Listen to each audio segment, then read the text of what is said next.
प्रिय छात्रों, आज हम ज्योमेट्री के दूसरे अध्याय जिसको बिंदु पथ और संगामी प्रमेय कहते हैं का अध्ययन करेंगे। पहले आपको ये बतलाया जाएगा कि बिंदु पथ और संगामी शब्द से क्या तात्पर्य है। बिंदु पथ उन बिंदुओं के मार्ग को कहते हैं जो किसी दिए हुए नियम के अनुसार बिंदु बनाते हैं। जैसे घड़ी की सुइयों के सिरे का बिंदु पथ वृत्त होगा। ये सुई दिखाई है, ये इस प्रकार से घूमती जा रही है। क्या शर्त है कि इस सुई की जो लंबाई है ये केंद्र से, वृत्त के केंद्र से हमेशा क्या रहेगी, बराबर दूरी पर रहेगी। तो ऐसे बिंदुओं को जब मिला देंगे तो मिलाने से जो आकृति बनकर आएगी वो वृत्त होगी। और भी उदाहरण आप ले सकते हैं, जैसे साइकिल का पहिया सड़क पर आगे बढ़ रहा है और अगर आपसे कहा जाए कि बताइए इस साइकिल के पहिए का बिंदु पथ क्या होगा, आप देखेंगे कि पहिया हमेशा सड़क को स्पर्श करता रहेगा। तो जो पहिए के केंद्र हैं, यदि उन सभी केंद्रों को आपस में मिला दिया जाए तो आप देखेंगे एक सरल रेखा बनेगी, या हम कहेंगे पहिए के केंद्र से होकर जाती हुई एक समानांतर रेखा। किसके समानांतर है? जो पृथ्वी से समानांतर है, उस का बिंदु पथ होगी। और बाद में आप अपने प्रश्नावली के अंदर उदाहरण पढ़ेंगे। संगामी रेखाएं व संगामी बिंदु। कॉन्करेंट लाइन, जब तीन या तीन से अधिक सरल रेखाएं किसी एक ही बिंदु से होकर जाती हैं, तो ऐसी रेखाओं को संगामी रेखाएं कहते हैं तथा इस प्रतिच्छेद बिंदु को संगामी बिंदु कहते हैं। इसके ऊपर कई प्रमेय आप पढ़ेंगे संगामी रेखाओं के ऊपर। माध्यिका और केंद्रक, केंद्र को कहते हैं सेंट्रॉइड, माध्यिका को कहते हैं मीडियन। किसी त्रिभुज में तीन शीर्ष होते हैं। यदि किसी भी शीर्ष को उसके सम्मुख भुजा के मध्य बिंदु से मिला दें तो जो रेखाखंड प्राप्त होता है, जैसे ए को BC के मध्य बिंदु M से मिलाया गया है, तो इसे हम कहते हैं माध्यिका। तो तीन माध्यिकाएं होंगी।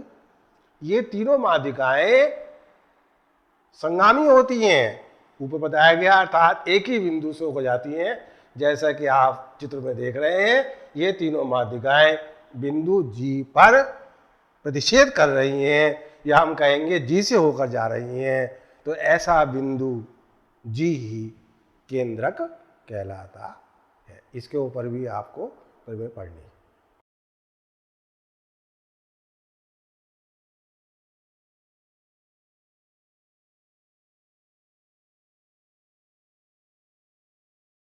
प्रिय छात्रों, अब हम बिंदु पथ संबंधी कुछ प्रमेय का अध्ययन आपको कराया जाएगा। पहली प्रमेय है, किसी ऐसे बिंदु का बिंदु पथ जो दो स्थिर बिंदुओं से समदूरस्थ हो, दोनों बिंदुओं को मिलाने वाले रेखाखंड का लंब समद्विभाजक होता है। ये प्रमेय नंबर 1 है। तो जैसा पहले भी आपको बताया जा चुका है कि इस परिभाषा, ये जो है, इसके दो खंड किए जाए, एक हिस्सा जो दिया होता है, दूसरा हिस्सा जो हमें सिद्ध करना है। तो क्या दिया हुआ है? A और B दो स्थिर बिंदु हैं तथा बिंदु P इस प्रकार से है कि PA बराबर PB। सिद्ध करना है नंबर 1, बिंदु P रेखाखंड AB के लंब समद्विभाजक पर स्थित होगा। ये बिंदु पथ की एक ऐसी प्रमेय है जिसमें हम इसका विलोम भी इसी के साथ सिद्ध करते हैं। इसलिए नंबर 2 सिद्ध करना होगा, यदि बिंदु P इस रेखा पर स्थित है, कौन सी रेखा पर, जो लंब समद्विभाजक है, तो इस बिंदु की उन दोनों स्थिर बिंदुओं से दूरी भी बराबर होगी, अर्थात RA बराबर RB। दोनों बात एक एक करके सिद्ध करेंगे। रचना, रेखाखंड AB प्राप्त किया, इसका मध्य बिंदु M प्राप्त किया तथा P को A से, B से और M से मिला दिया। उपपत्ति, ये दो त्रिभुज हैं आपके सामने, देखिए PAM और PBM। हम इन दोनों की तुलना करने जा रहे हैं। PA बराबर PB, क्या तर्क है इसका, दिया है। AM बराबर BM, क्या तर्क है इसका, रचना से हमने इसको प्राप्त किया है।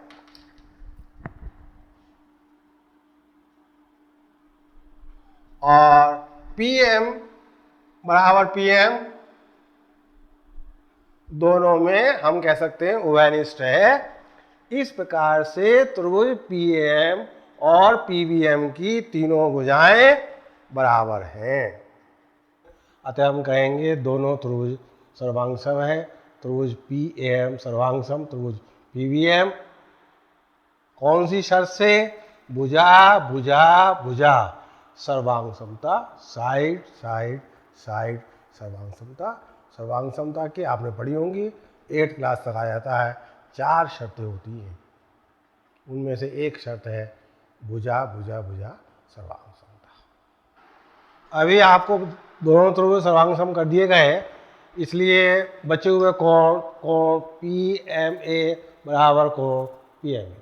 जब दो त्रिभुज सर्वांगसम हो जाते हैं तो बची हुई भुजाएं और कोण भी समान होते हैं। परंतु इन दोनों कोणों का योग, कोण PMA प्लस कोण PMB बराबर 180 डिग्री, क्योंकि ये एक सरल रेखा है, इसे कहते हैं रेखिक युग्म अभिग्रहित। दोनों कोणों का योग 180 है, दोनों कोण बराबर भी हैं, इसलिए प्रत्येक कोण PMA बराबर कोण PMB बराबर 180/2 बराबर 90 डिग्री। इसलिए PM रेखा AB पर क्या हो गई, लंब हो गई। अतः सिद्ध होता है कि बिंदु P रेखाखंड AB के लंब समद्विभाजक पर स्थित है। अब इसका भाग 2 देखिए। भाग 2 में सिद्ध करना था, यदि बिंदु R इस लंबवर्धक पर है तो RA बराबर RB। इसके लिए ये दो त्रिभुज लीजिए, AMR और एवं RBM में AM बराबर BM, रचना से MR दोनों में उभयनिष्ठ है, जिसको हम लिख सकते हैं MR बराबर MR, और कोण AMR बराबर कोण BMR। ये हमें ज्ञात है क्योंकि बिंदु R लंब समद्विभाजक पर स्थित है। इस प्रकार से ये दोनों त्रिभुज भी सर्वांगसम हुए। त्रिभुज RAM सर्वांगसम त्रिभुज RBM। क्या तथ्य हुआ इसका, ये दो भुजाएं हैं और ये कोण है। कोण कौन सा है, बीच का कोण है, भुजा कोण भुजा, SAS, साइड एंगल साइड सर्वांगसमता। ये सर्वांगसमता की दूसरी शर्त है। एक शर्त आपने पहले इस समय देखी थी और ये दूसरी शर्त है, इसलिए RA बराबर RB, यही सिद्ध करना था।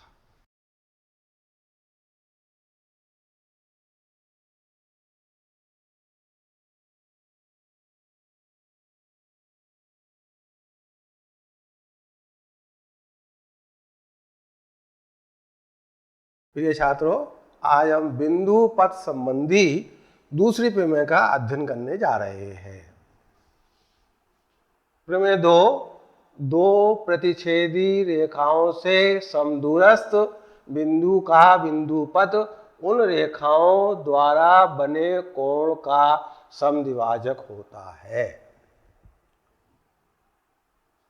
ये डायग्राम है इसका, जिसमें दो प्रतिच्छेदी रेखाएं AB और CD हैं, जो परस्पर एक दूसरे को बिंदु O पर काट रही हैं, तथा एक बिंदु P है इस प्रकार से कि उससे जब इन पर लंब गिराए गए ए बी पर पी एम और सी डी पर पी एन, तो पी एम और पी एन जो है बराबर है। ये सभी बातें हमको दी हुई है। दो रेखाएं ए बी और सी डी बिंदु ओ पर काट रही हैं। किसी बिंदु पी से पी एम लंब ए बी तथा पी एन लंब सी डी तथा पी एम बराबर पी एन। सिद्ध करना है बिंदु पी कहाँ स्थित होगा? रेखाओं द्वारा बने कोण का समद्विभाजक होता है, समद्विभाजक पर स्थित होता है। तो कोण ए ओ डी का समद्विभाजक खींचा गया है, उस पर यह बिंदु पी स्थित होगा। ये हमको सिद्ध करना है। नंबर 1, बिंदु पी कोण ए ओ डी के समद्विभाजक पर स्थित है। जैसा पहले भी बताया गया प्रमेय नंबर 1 में, इसका विलोम भी सिद्ध करेंगे इसी के अंदर कि यदि बिंदु R इस समद्विभाजक पर है, इस कोण के समद्विभाजक पर स्थित है, तो इसकी दूरी उन दोनों रेखाओं से बराबर होगी। चित्र में आप देख रहे हैं लंब जो है R से RS और RT गिराए गए हैं, तो सिद्ध करना है लंब RS बराबर लंब RT। तीसरा पार्ट होता है रचना, O को P से मिला दिया। चौथा पार्ट उपपत्ति प्रूफ। ये दो त्रिभुज बने हैं आपके सामने POM और PON। इन दोनों त्रिभुजों की तुलना की जाए। तुलना करने पर नंबर 1 PM बराबर PN कहाँ से ज्ञात है? OP बराबर OP अर्थात OP दोनों में उभयनिष्ठ है। कोण PMO बराबर कोण PNO प्रत्येक 90 डिग्री का है। ये हम ऊपर बता चुके हैं कि इनमें लंब गिराए गए हैं। इस प्रकार से यह दोनों त्रिभुज क्या हो गए? सर्वांगसम। क्या शर्त से हुए हैं सर्वांगसम? ये समकोण कर्ण भुजा। ये समकोण है, ओपी कर्ण है और एक भुजा कौन सी है? पीएम। तो समकोण कर्ण भुजा सर्वांगसमता, इसको RHS। R से बन गया राइट एंगल और H से बन गया हाइपोटेन्यूज कर्ण और S से बन गई भुजा साइड। तो ये देखिए तीसरी शर्त है सर्वांगसमता की। प्रमेय नंबर 1 में हमने जो पढ़ी हैं 2 शर्तें उसमें लगा दी, तीसरी शर्त हो गई। कुल 4 शर्तें होती हैं जिससे हम दो त्रिभुजों को सर्वांगसम कह सकते हैं, जिनमें से आप देखिए 3 का उपयोग कर चुके हैं। ये आपका पूर्व ज्ञान है। तो ज्योमेट्री के अंदर जो भी पूर्व ज्ञान है उसका हमें उपयोग करना है, ये आवश्यक है। तो वो सर्वांगसम होने के बाद बचे हुए कोण MOP, ये वाला कोण बराबर कोण NOP। इसका मतलब दोनों कोण बराबर है, अतः OP कोण MON का समद्विभाजक हुआ, समद्विभाजक है। अतः बिंदु P कोण AOD के समद्विभाजक पर स्थित है। इस प्रकार से हमने पहले भाग को सिद्ध कर दिया। अब जो दूसरा हिस्सा था उसकी उत्पत्ति देखिए, उसको सिद्ध करेंगे। तो इसके लिए ये 2 त्रिभुज लिए जाएंगे ORT और ORS। इसकी तुलना की जाए। नंबर 1 देखिए कोण SOR बराबर कोण ROT, ये हमें दिया हुआ है क्योंकि ये बिंदु R अर्धक पर स्थित है।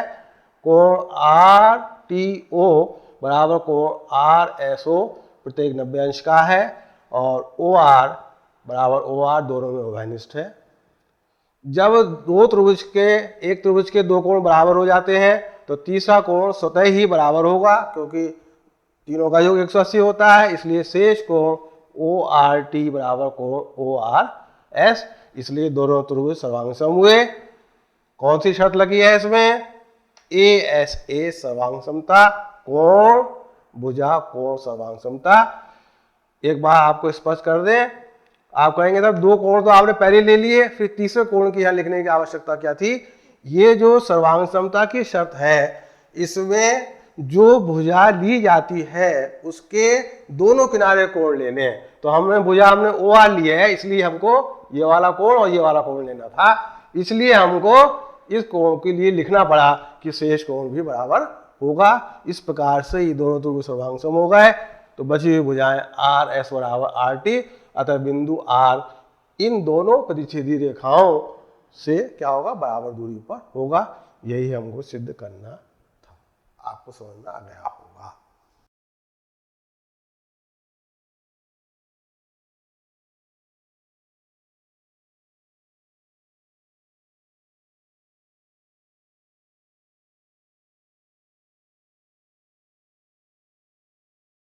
प्रिय छात्रों, प्रमेय नंबर 3 देखिए।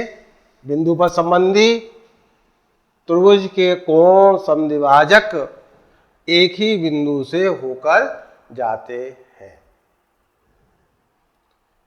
ये चित्र है त्रिभुज एबीसी, जिसमें कोण बी और सी के अर्धक या कहिए समद्विभाजक कहिए बिंदु ओ से होकर जा रहे हैं या ऊपर प्रतिच्छेद कर रहे हैं। तो हमें सिद्ध करना होगा इस प्रश्न के अनुसार कि तीसरा जो कोण ए है उसका समद्विभाजक अगर खींचा जाए तो वह भी बिंदु ओ से होकर जाएगा। तीसरे कोण का समद्विभाजक भी बिंदु ओ से होकर जाएगा, यह हमको सिद्ध करना है।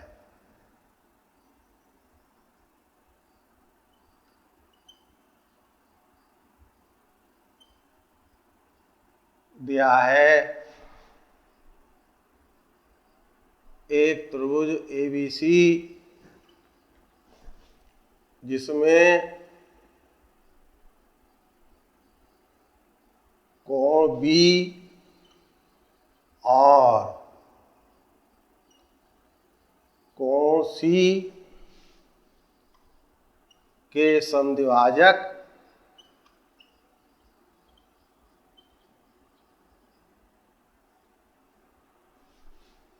ओ पर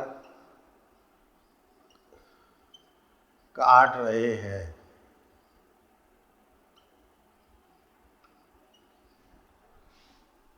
सिद्ध करना है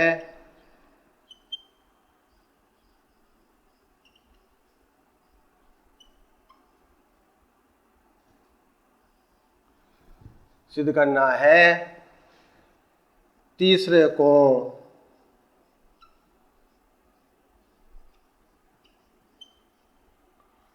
ए का समद्विभाजक भी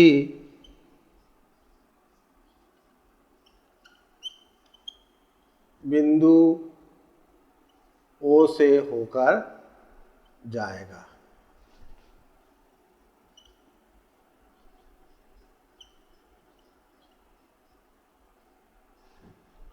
रचना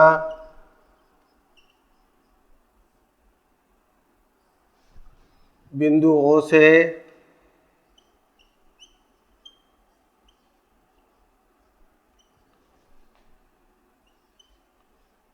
ओडी लंब बीसी, ओई लंब एसी तथा ओएफ लंब एबी खींचा।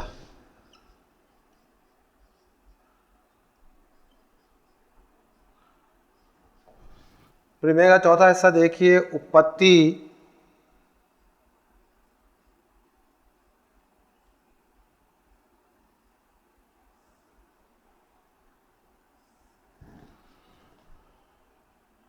चूंकि बिंदु ओ कोण बी के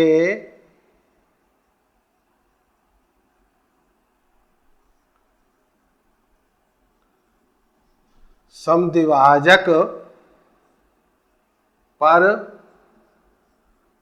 स्थित है, इसलिए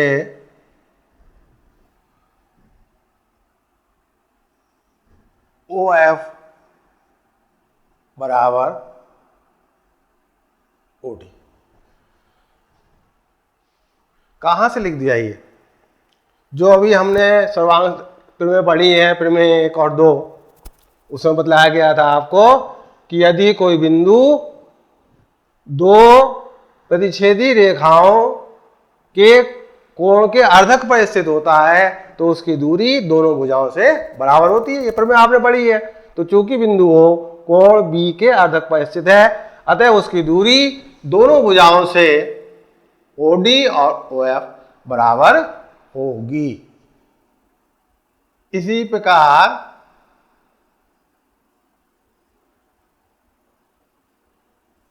बिंदु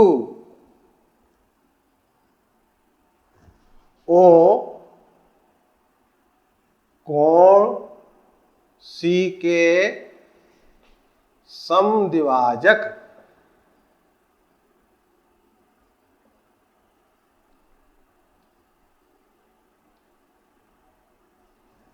पर भी स्थित है।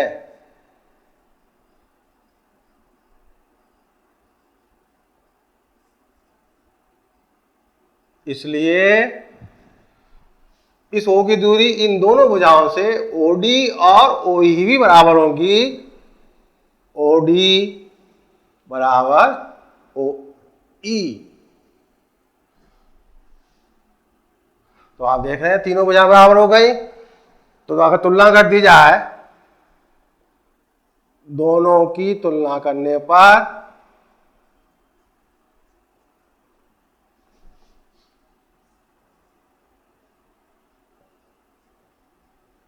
क्या आ गया? OE बराबर OF, OE बराबर OF।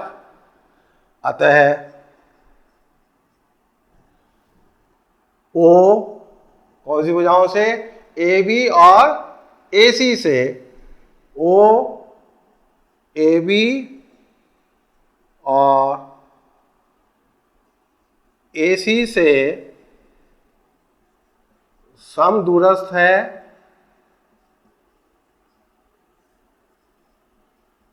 यह तभी संभव है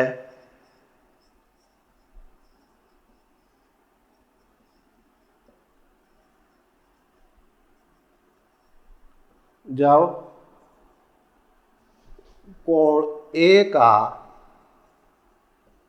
समद्विभाजक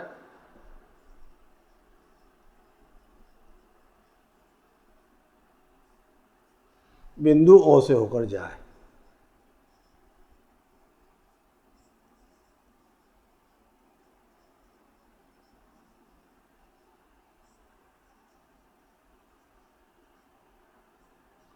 यही हमें सिद्ध करना था।